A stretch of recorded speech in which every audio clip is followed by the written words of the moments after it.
Good morning, it's Empower Hour. I'm Kristen, and Kim, don't worry, Kim is just out today because she is working the Brew Fest coming up this Saturday.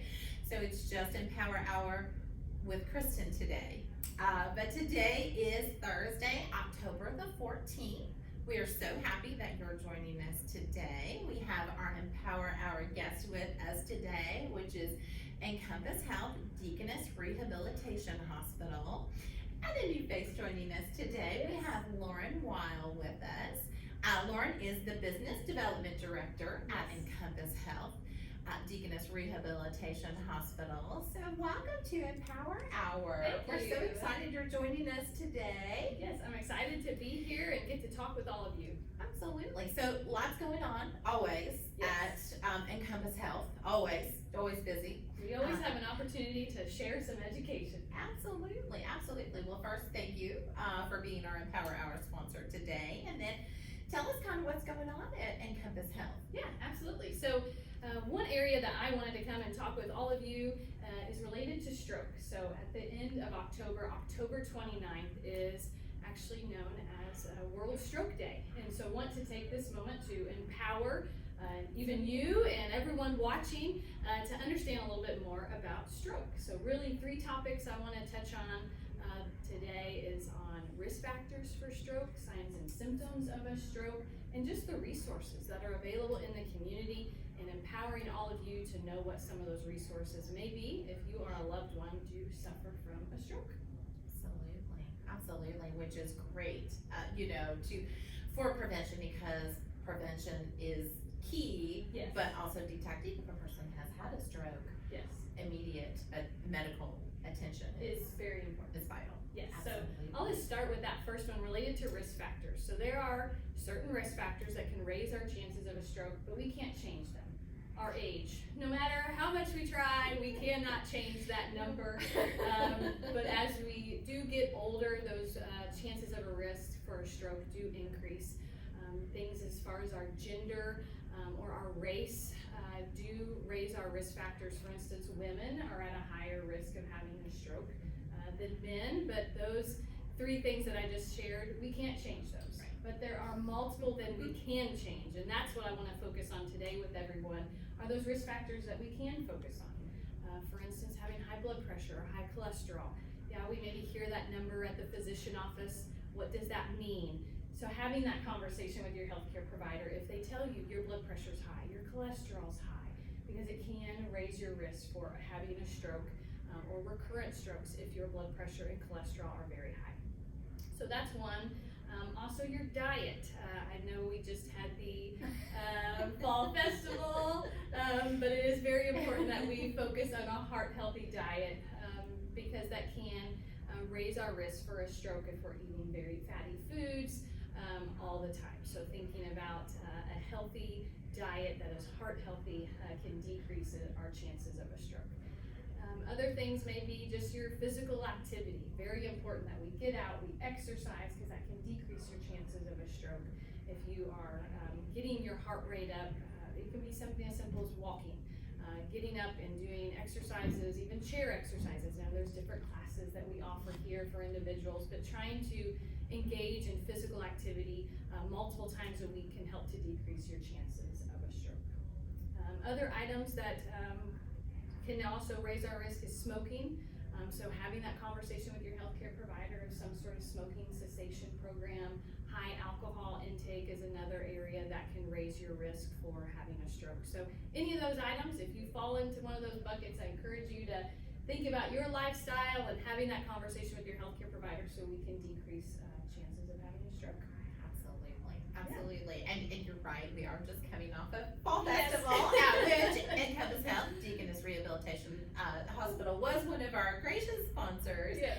And we would kind of joke here, we would say, just this week, because we did sell our famous cobbler here at Swerka, and it was ironic. We would have an exercise class, and then we'd tell them, buy your cobbler as you leave. Yes. But you're right, everything in moderation, and Yes. of course that's 1 week, but Yes. Being aware, absolutely. And also, if you ate like that every day Yes. of the week, for several weeks, Yes. And just combating it as well with physical activity. If you know that you're gonna maybe attend an event like that, you may need to increase your physical activity to help you to stay healthy, even if we do have those times, special events where we're maybe not eating as healthy. Absolutely, but just knowing those risk factors, Yes. you know, because people are like, oh, not me, somebody else, Yes. you know, but oh, no, that is, you know, that is me, and I do identify with some of those risk factors, so. I think you bring up a great point. People do think, oh, that's not me, or that can't happen to me. But there is some data through the CDC and the American Stroke Association that each year around 795,000 Americans have a stroke. So to kind of put that into perspective, every 40 seconds is really what that looks like. Every 40 seconds, someone is suffering a stroke. So it is very prevalent. It is a high rate in the United States of people having a stroke. So raising the awareness, helping to empower you to know those risk factors and how you can decrease them is what we're here talking about today. Absolutely, Yeah. absolutely, and I know that you have a lot of, you know, patients at Encompass Health who have had a stroke and are Yes. rehabbing with your, I say famous, rehab facility. It is very state of the art. If people ever wanna go and just check it out on their own, they Yes. can go for a tour. Absolutely. Yeah, we are open 7 days a week, 365 days out of the year. So maybe you are just interested in learning more of the opportunities in the community. If you do have a stroke or a loved one, you're welcome to come and take a tour. We are open to that, to come in, see our hospital, look at a patient room, look at our gym. We do have a state-of-the-art gym with therapy equipment that is devoted to people potentially who have had a stroke. And so it's a great opportunity, yes, to raise your awareness. But another piece I did want to share is just related to signs and symptoms of a stroke. So this is another area to write this down or keep it on your fridge, but for yourself, but also you may recognize this in a loved one. So we use the acronym FAST, F-A-S-T, to help us remember these signs and symptoms of having a stroke. So the first one is facial drooping. So if you're sitting here and you go to smile, or you look at someone and tell them to smile, their face is going to droop on one side. Both sides are not going to go up. So that is a significant symptom that you may be having a stroke if you have trouble with some facial drooping. Arm weakness, if you go to raise your arms and one arm doesn't come up at all, or it lags behind the other one, that is another symptom that you may be having a stroke. And generally this will all happen on the same side of the body. Speech difficulty, so S is for speech. You have trouble talking, it maybe comes out, you feel like you can't get the words out, or you're not saying the appropriate words. That can also be a sign and symptom. And then the last one that I want to talk about is T for time. Time is of the essence. We hear a lot of times people may say, oh, I'm just gonna wait an hour and I'll see how I feel, or I'll see how I feel tomorrow, and if I still feel bad, I'll go to the hospital. When you have a stroke, or you think you're having signs and symptoms of a stroke, it's really important that you go immediately.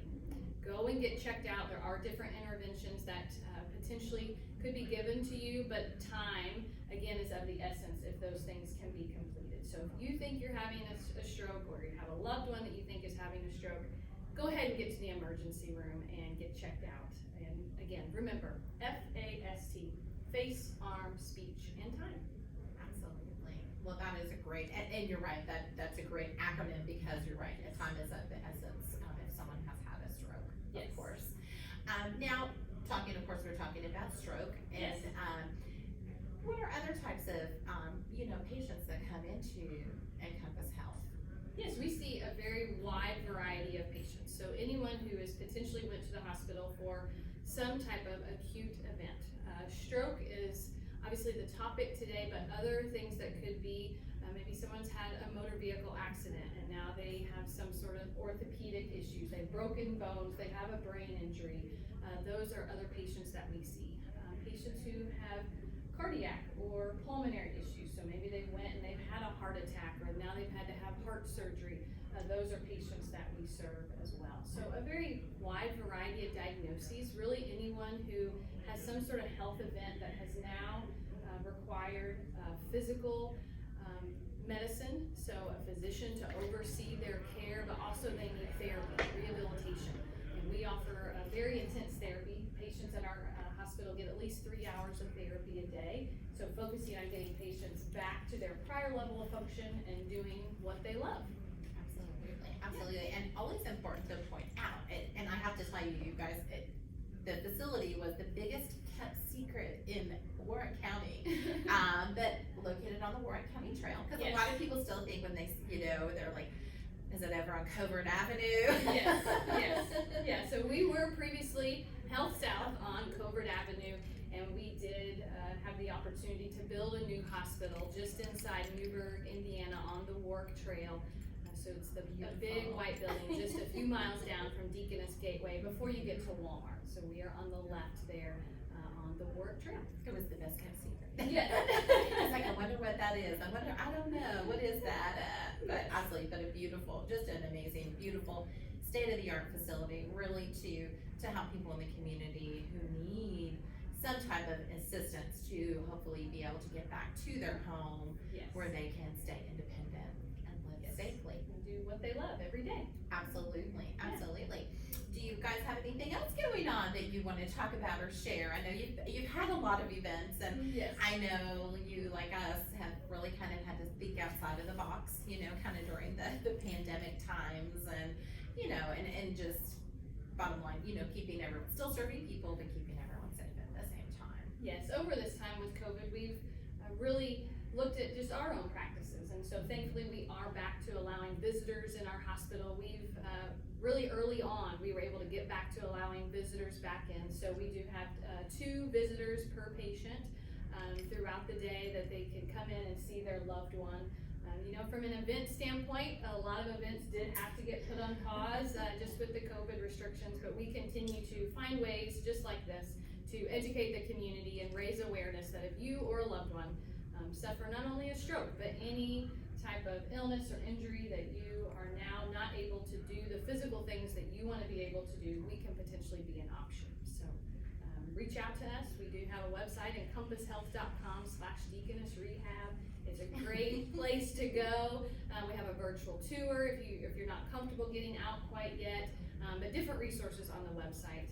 Then if you do have any questions about potentially being a patient and want a referral sent to us, you can call our admission office at 812-437-6114.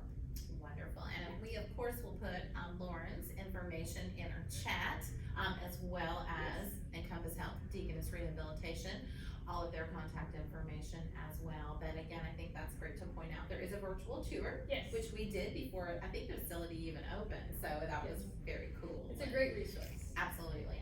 Because families, a lot of times people are, they're in the hospital, making a decision on where the next continuum of care is gonna happen. And what a great, we're dealing with families all over the nation, what a great opportunity for them to have a virtual visit and to be able to check it out, as well as, not only talking in person to staff, but kind of having that virtual opportunity. Spark some questions, and that's where we can be a resource. Absolutely.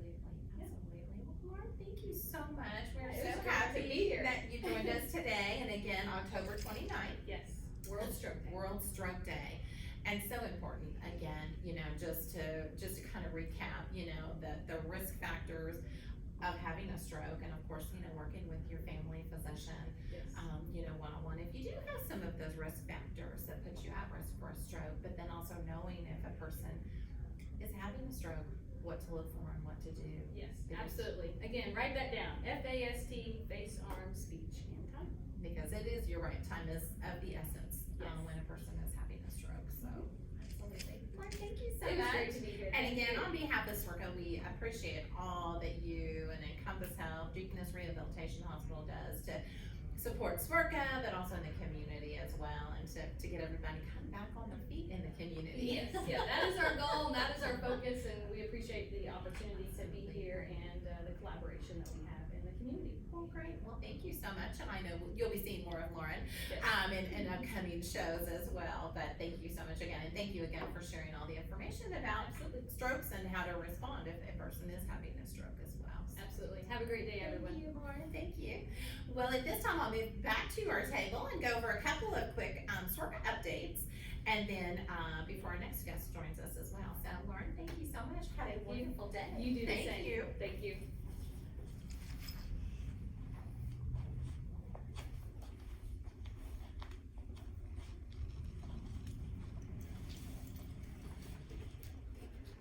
Alrighty. It's kind of strange doing this solo today, but that's okay. I know first we want to just thank everyone who came and patronized booth number 78 for the cobbler. We were able to sell out Saturday night, so a huge thank you to all of the volunteers and all of the people who came and patronized our booth. We appreciate the support.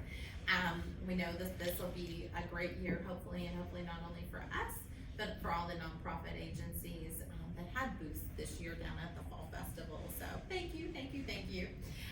Secondly, I know we've been talking for months, our Brew Fest, it's here. It's this week.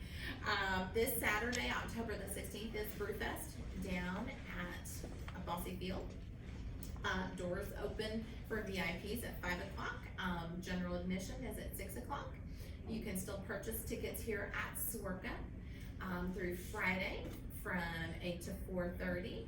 We will be here selling tickets, as well as you can purchase them the evening. They go up just a little bit in cost, but you can purchase them the evening of October the 16th as well.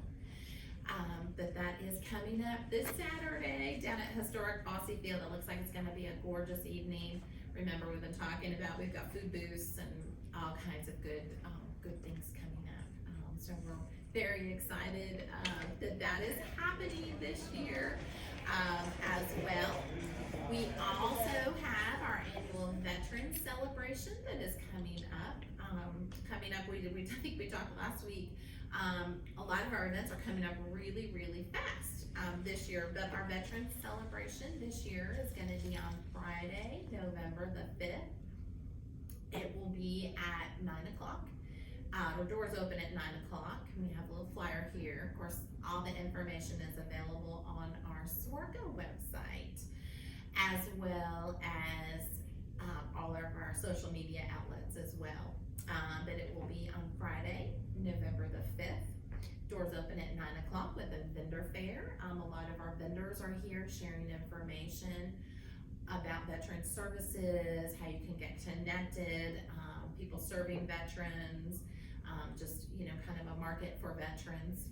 So we'll have a vendor fair, and then at 10 o'clock we will have our program. We've due to COVID this year, we've condensed our program down a little bit, but we will have Dr. Mark Browning here. I know many of you have heard Dr. Browning in the community. He will be our guest presenter that day for our program. And then after our program, we will have a to-go lunch as well. So just trying to keep everyone safe. Last year we did drive-through style for our Veterans Celebration, but just trying to keep everyone safe, kind of adjusting to our new norm. We are at this time still requiring everyone who does attend to wear a mask, since we will be indoors and there will be many people here as well. But guaranteed a wonderful time and a great way to celebrate our veterans of all ages. We hope this event is free and open to veterans of all ages. They can bring a guest with them. In part to our generous sponsors, we are able to provide this event free to everyone. We are going to be limited a little bit more so than we have in years past on number of guests, but always a good time had by all. You can call reservations. We are taking reservations. You can call reservations at 812-464-7800. That's to our Swerka main number. You can call those reservations for the Veterans Celebration. But again, a wonderful way to celebrate and honor those men and women who have given their lives to serving our country. So we're excited to do that. It'll be a little different this year, but we're happy to have it and excited to have it in person this year as well. So that is coming up very quickly. Also, we have another opportunity for people to honor veterans, and you'll be seeing a lot of that next month on Empower Hour. We'll have a lot of veteran services folks in to talk about different services available to not only seniors but to veterans really of all ages. But we have been partnering with the Evansville Wartime Museum. They've been doing a monthly program. It's the first Thursday of every month. So this month it's the day before our Veterans Celebration here at SWRCA. But it will be on Thursday, November the 4th, at the Evansville Wartime Museum. Reservations are required. You can contact us here at SWRCA for that information. But they will be requested as well, just so they know how many people are coming. And they do provide a light lunch. But another great way to celebrate our resources in our community, but also celebrate our veterans as well. And you don't have to be a veteran to go out to the Evansville Wartime Museum events. You just have to call in a reservation. So it's been some great programs. And if you haven't been to the Evansville Wartime Museum, I highly recommend that you attend that facility as well. It's just a hidden gem in our community. So very excited about that.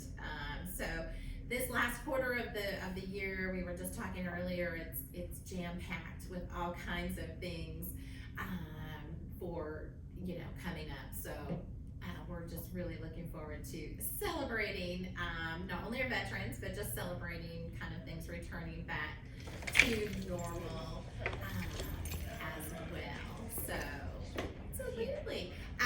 So with that being said, that's kind of what's happening at SWRCA. We're very excited to have our next guest. We've been talking at the beginning of this month that it is National Fire Safety Month. So we have our next guest, and I'll grab this. Kevin, how are you? Nice. It's nice to meet you, officially. Very nice to meet you. This is Kevin Shelley. He is with the Evansville Fire Department. And you are the Fire and Life Safety Educator. Yes. And also the Youth Fire Setter Intervention Specialist. Yes. As well. Yep. Probably a little bit of everything, right? A little bit of everything, yes. This time of year, we're really busy. Absolutely. And I know Kevin and I had talked by phone about, with it being National Fire Safety. Sure. But really, fire safety should be 365 days a year, right? Absolutely. Fires don't only happen in October. Not just in October. Yes, that's true. Absolutely. Wonderful. Well, it's so nice to meet you, and welcome to Empower Hour, and we're so happy that you're joining us today. And so tell us a little bit about, we kind of talked by phone, I know you do a lot of youth programs. Sure. And we're kind of on the other end of the spectrum with our seniors. Experienced adults. Experienced adults, I love it. That's awesome. That is amazing. Yes, I love that. Experienced adults. But still, fire safety, very important at all ages. Absolutely. So some of the interesting things about fire safety, especially with experienced adults, is at 65 years of age, people are twice as likely to be injured in a fire. 75, they're 3 times as likely, and 85, they're 4 times as likely to be injured in fires. Oftentimes, people are injured in fires because they're attempting to fight fires themselves. We teach kids all the time. As a matter of fact, Inspector Fry and I this morning went to a program teaching kids about the importance of get out, stay out, and have a meeting place. Well, we think about that for kids, but we don't think about that when we become adults. And it's very important for seniors as well to be able to, okay, how am I going to get out of my house? Some of the challenges is you may move a little slower these days. And you may have some physical disadvantages that slow you down in getting out of your house. So having that plan, having an effective plan on how to get out of your house is very important. And know to have 2 ways out of every room. Think about practicing those fire escapes. Even just like kids do in school. I mean, practice that fire escape so you know how to do it and get out safely. And it's also something you can teach your grandchildren if you want to teach them something about fire safety. That's very important to know. Absolutely. Effective, good working smoke detectors is something else that's very important. Yes. Most people don't realize that a smoke detector is only good for about 10 years. So you need to replace those if they're hardwired throughout your house. you need to get an electrician in there to replace those for you every 10 years or less.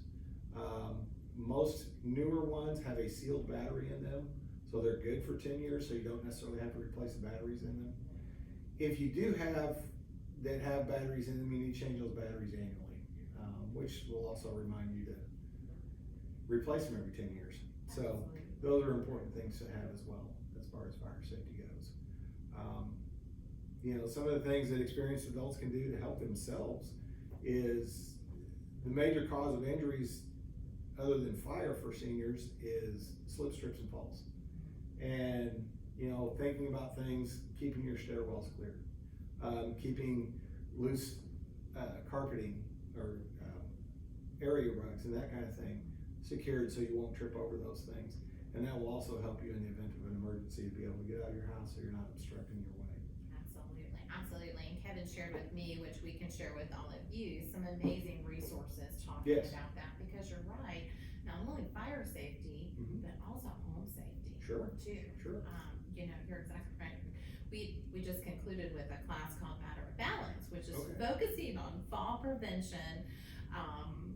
And we talk about a lot of the home safety, checklist, and a lot of it's area rugs. So you're right, if you have a terrible scenario of you have a fire in your home, you're able to get out, but you fall on the way out on the rug, the loose area rug, or something like that, and actually fall and break a hip or a knee or arm or something like that. And some of you may have experienced a broken hip. I can tell you from my perspective, it's not something I want to experience. I've had to pick people up who have had a broken hip or a broken pelvis or something like that, and it is just horribly painful to do for the patient. And so, basic things, some of the other things that you can do for home safety or for your own personal safety, if you have a medical history, make a list of that medical history,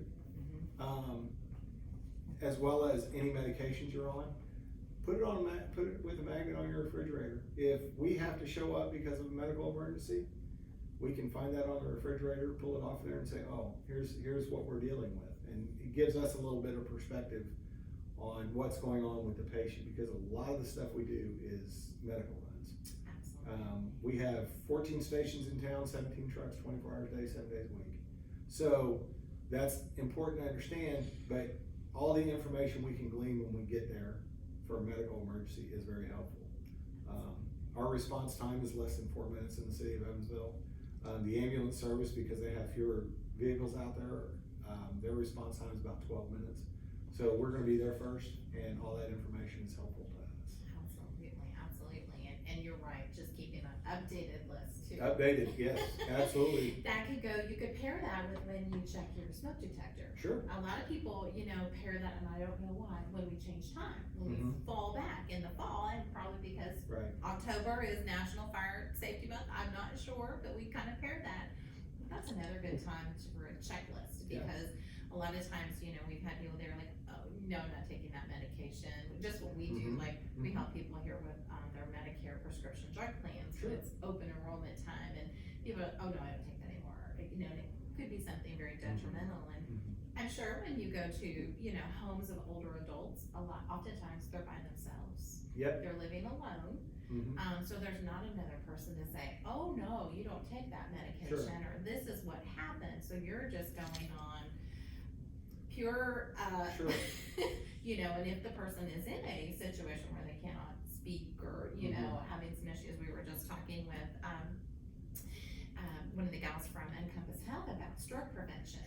And, if they're in a situation like that, how great it is to have that for any kind of information. And that just gives us a better perspective of what we're dealing with in that medical situation. Absolutely. So that's always important to remember. Absolutely. And I know, times when we've had to call for, EMS for, even here at Scorpio, it's the fire department that's been here first. So absolutely. People are thinking, oh, they're just here for fires. No. We do a lot of things. We do a lot of things other than fires. So. Absolutely. Maybe more so than fires, right? More often, yes. Which is a good thing in one sense, that we don't have as many fires, but those other runs, that's another valuable service that we provide. Absolutely. And something that I know we've even been, guilty here, sometimes we've done much better, but extension cords. People connecting a lot of extension cords. Very good. And with the holidays coming up, people love their extension cords. Right? I tell people all the time, if you're gonna have an extension cord, do not buy those cheap little scrawny extension cords you get. Most people overload them. They're good for about 12 amps maybe, and when you have all the stuff that you plug into those, very much a fire hazard. I have been in places where I literally picked up an extension cord, and you could feel the heat coming off of it because it's so overrated. This is not gonna be good. And so extension cords, I recommend getting power strips, and they have them up to 20 foot, so you can get pretty good long lengths of them if you need them. If you can plug things directly into an outlet. Multi-plug adapter is the same thing, you're overloading those circuits. Most circuits in your house are less than 20 amps. And so when you start plugging in, toasters and microwaves and coffee makers, high you're energy, really overloading those circuits, and it's not good. Absolutely, and probably, like you said, going into the fall and winter, space heaters. Space heaters, another good one, yeah. So space heaters, you want to keep them at least 3 feet away from anything that's combustible. Usually, if we've made a fire with space heaters, it's in a bedroom, too close to the bed, that kind of thing. And so those are another hazard that people have. Make sure you're not getting your blankets over the space heater or anything like that. And I've seen adults do this. They're cold, so they'll drape their blanket over the edge of the space heater to get their blankets warm, and that's not a good plan. So it's definitely a fire hazard. So something else you can think about with it being fall, you got spring, fall cleaning kind of things. Clearing out just clutter, old chemicals you may have, paints, that kind of thing. If you can get rid of those, we just had a Tox Away Day at the first part of this month, and so you can check with the city and see when they'll have another one of those. But those are, I think they do them in the fall and the spring, so that's always a good time to go through. If you have old paint, you have old varnishes, or motor oil or things like that are sitting around your house, go ahead and dispose of those. Something people don't think about is hand sanitizer. It's 63% alcohol, so it is very flammable, and so we don't think about where those are stored. I've seen them sitting right next to a stove, and it's like you have a fire waiting to happen. Not a good idea. So think about those things. Just disposing of that stuff and getting rid of it. Utility rooms.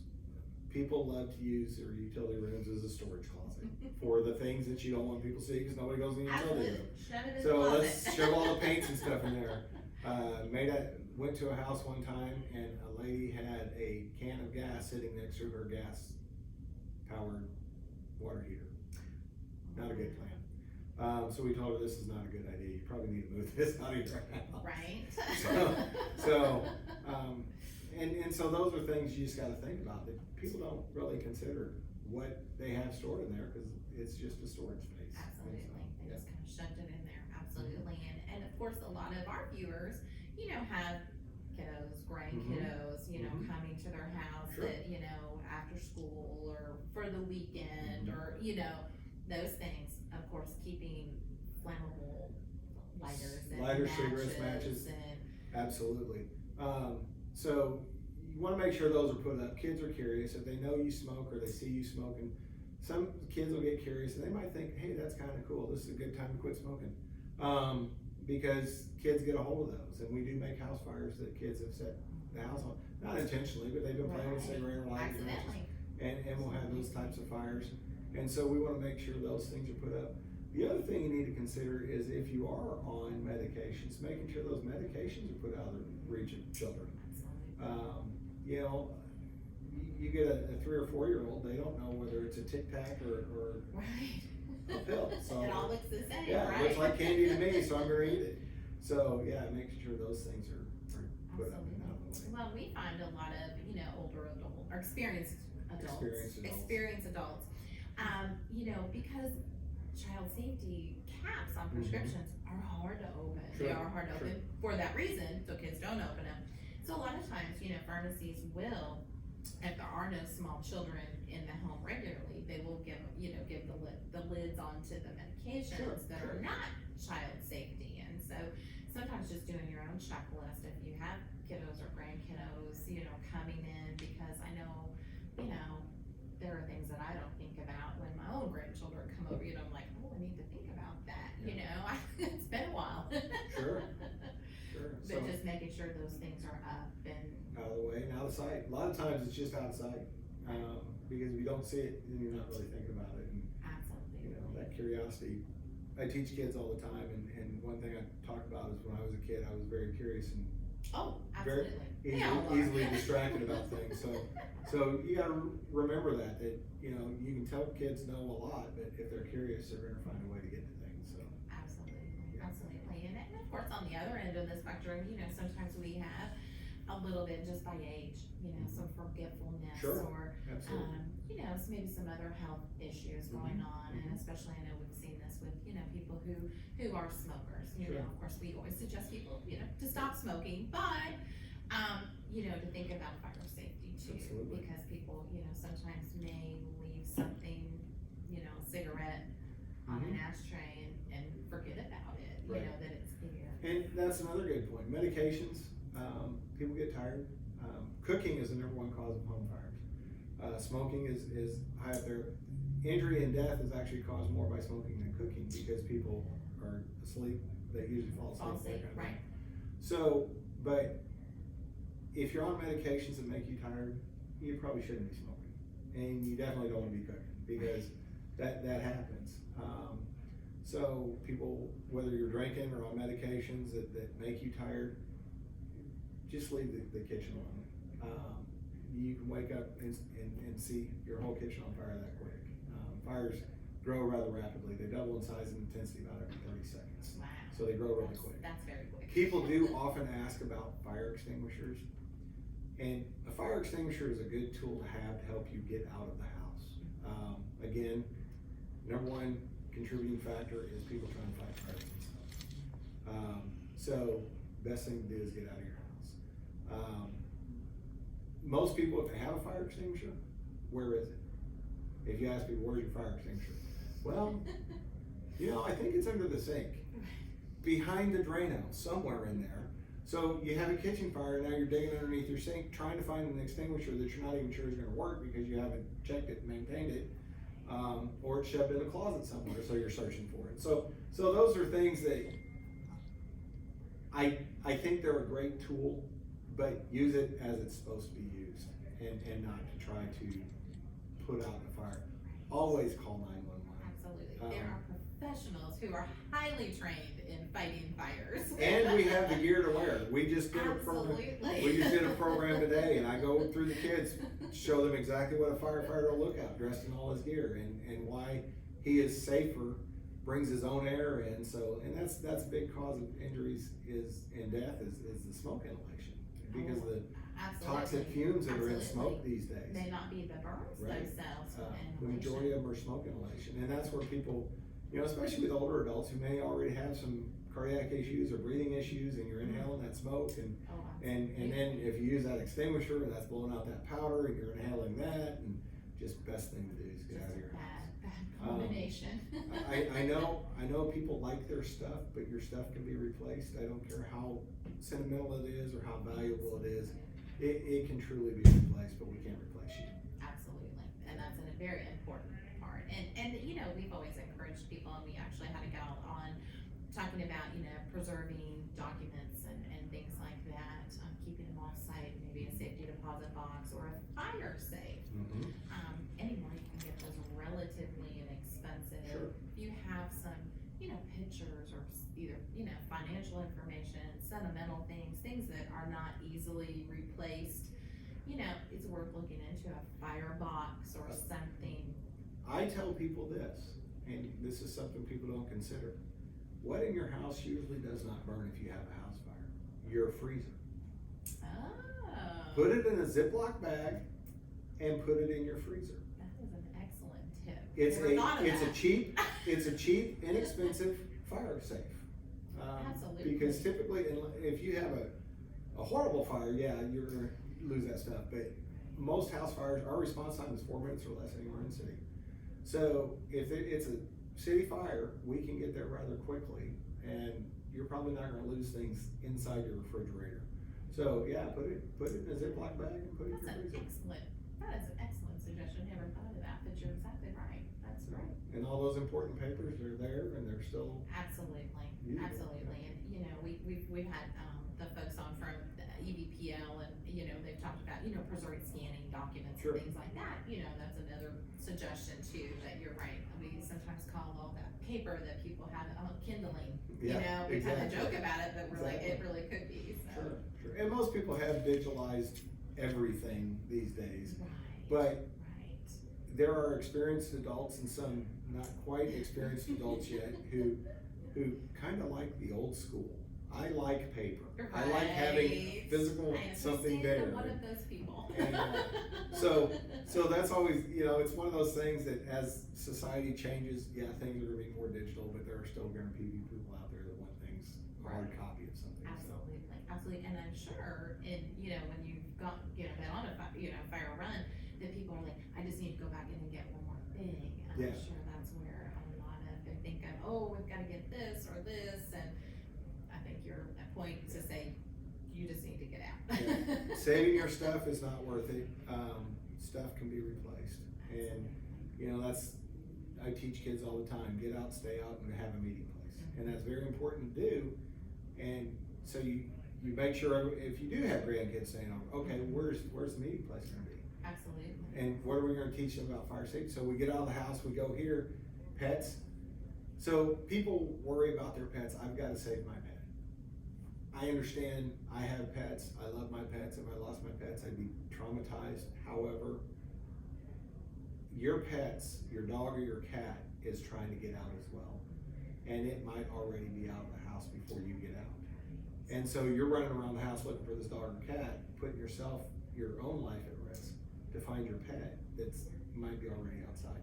And again, just like rescuing people, if we get there and you say, hey, I think my dog's still inside, we'll go try to get your dog out of there, and we will, just as we would for a person, we will do that. People who have, professionals who have the proper equipment on. Exactly. Will go back It's in, always important. absolutely. It's always important. Absolutely, and I think that's an excellent point to make, you know, people, when you do have, you know, grandkids might come over for an overnight or something like that, you know, but to know that, yeah, you know, we need to have a meeting place, because you may live in a multi-level home. Sure. And the grandkids are maybe upstairs and your bedroom's downstairs, or, you know, just for them to know and to be aware as well. And as well as let them know how to get out. Absolutely, absolutely. Sure. And you know, and also, I think it's great, I think it's a good tip for people of all ages, you know, always when you go into a building, check where your emergency exits are. If Because you never know. Exactly. And my kids make fun of me all the time because I walked in this room and the first thing I did, I check the ceilings, I'm looking at the exit signs. Absolutely, it's your profession. It's one of those things that, because I have been an inspector, Right. I just do that automatically. And Absolutely. we're having dinner somewhere and my kids will say, Dad, stop doing your job. So, but yeah, you go stay at a hotel. Okay, what are my exit routes? How do I get out? Take a moment to check those stairwells, because I've been in hotels where there is just junk in the stairwells, and it's Yeah, like, hey. the rollaway beds are Yeah, in the stairwell. yeah. And Yes. they can't, Right. they're, by fire code, they can't be there. And so, you know, call them, Right. hey, there's stuff in the stairwells, if there's a fire, this is gonna be a problem. But know those ways out of the building. You know, in higher rise buildings, they have, you know, fire secured stairwells, so you can utilize those stairwells, know where they are. Some newer buildings, will have actually fire rated elevators that are usable. Don't recommend using elevators, use the stairwells. Because you know those are gonna be enclosed, they're gonna be secured and safe from that fire, they're gonna protect you from that fire. Absolutely. So, Very important, but just, again, just to be aware of your surroundings, really Sure. at any age. But, you know, and we have some information on, fall prevention, a home safety checklist, which Yep. is awesome. Fall prevention and safety tips as well. So not only, you know, talking about fire prevention month, but also just home safety, you know, which Yep.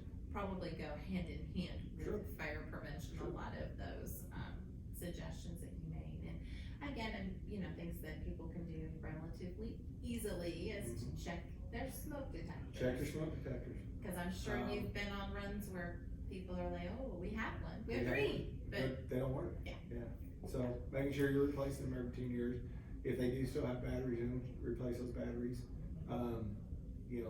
Carbon monoxide detectors, some people have those as well. And checking those need to be replaced about every 7 years. And so just think about those things. If you just write it down, write it on the side of the smoke detector. Just say this is the day, so you can look up there, oh, this probably needs to be replaced because it's getting to that time. So those are all good things to do. Absolutely. And of course, if people have, a fire small, it could grow very large, like you just said, and very quickly, call 911. Always call right away. 911. People are so embarrassed. They're like, I don't want anybody to know that I started a fire on my stove, or I was burning leaves in my backyard, and it went up the tree, or now it's up by my house, or And knowing how to call 911, what to tell them. You need to know, obviously, who you are. They want to know who you are. They're going to want to know your address, or you might be out on the road. Be aware of your surroundings. So if you are driving, you're in a car accident. Oh, I'm at the corner of Virginia and Main Street, and so just be aware of those things. Those are always good to do, and let them know where you are, the nature of your emergency, who you are. And then you want to stay on the line until they either say they let you go or emergency personnel are there, whether it's police, fire, or whoever is appropriate right. to come for your So situation. absolutely, and those are all good things to know as well. Absolutely, and great again to share with kids, grandchildren, that may be coming to stay at your house. What's your safety plan? Really emergency plan. Sure. We're in southern Indiana and we get some bad weather even. But just to have some type of emergency plan. Well, yeah, absolutely, and because we do, we have potential for tornadoes. And we talk about the great earthquake that's going to happen, but we have tornadoes pretty regular around here. I don't know. Absolutely. So be prepared for those things. What am I going to do if my power goes out for a period of time? Do I have family that I can rely on? Do I have some way to get somewhere where I can be warm and safe? If it's winter time, when we had the ice storm back in 2009, there were people out of power for a long while. And so having those resources in place, what am I going to do if we have an ice storm and the power's out and it's cold? And you don't want to just build a fire in your house. That's not good. Right. Not the solution. Yeah, and your electric space heater's not going to work because you have no power. Absolutely. So, thinking ahead about those things. How do I do this? What am I going to do? Where am I going to go? Have that plan in place ahead of time. And, you don't want to wait until the emergency happens to figure out, oh, what am I going to do now? Which oftentimes a lot of people are Sure. like, if only I would have had a plan, or thought about it a little bit. It takes a relatively small amount of time to develop a plan. Sure. And things like, okay, my medications. How am I going to get my medications? Where am I going to go? What about food? Do I have food that's going to, do I have funds available? Keep a copy, just like you have a list on your refrigerator, keep a copy of that list with you. Keep one in your car. Keep one in your purse. And if you are in an accident or something like that. So many experienced adults might have a DNR, do not resuscitate order, or some kind of medical plan. Keep that with you as well. Because we as firefighters, we show up on scene and we have to work with what we have. If we don't have that DNR in hand, we have to go through our protocol. And so you want to keep that with you, those advanced directives, you want to keep those with you. Make sure they're updated regularly. And so it's horrible to be in a situation, I've been in this situation, where granddaughter's in the house and grandpa has an issue. We get there, we start working grandpa, who had a series of medical issues. The daughter arrives and she starts yelling at us because the granddaughter didn't know what the DNR was, or she didn't have it. She was in high school, but she did not know it existed.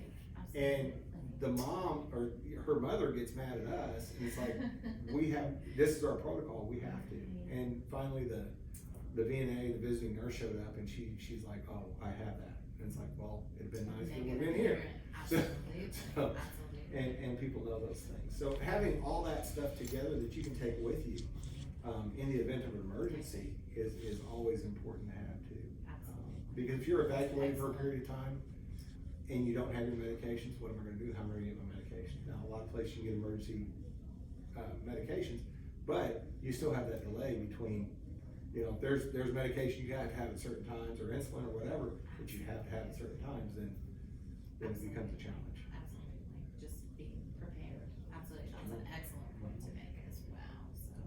Wonderful, well, thank you so much Well, for thank you for joining having us us. today. Excellent points for really people of all ages. Sure.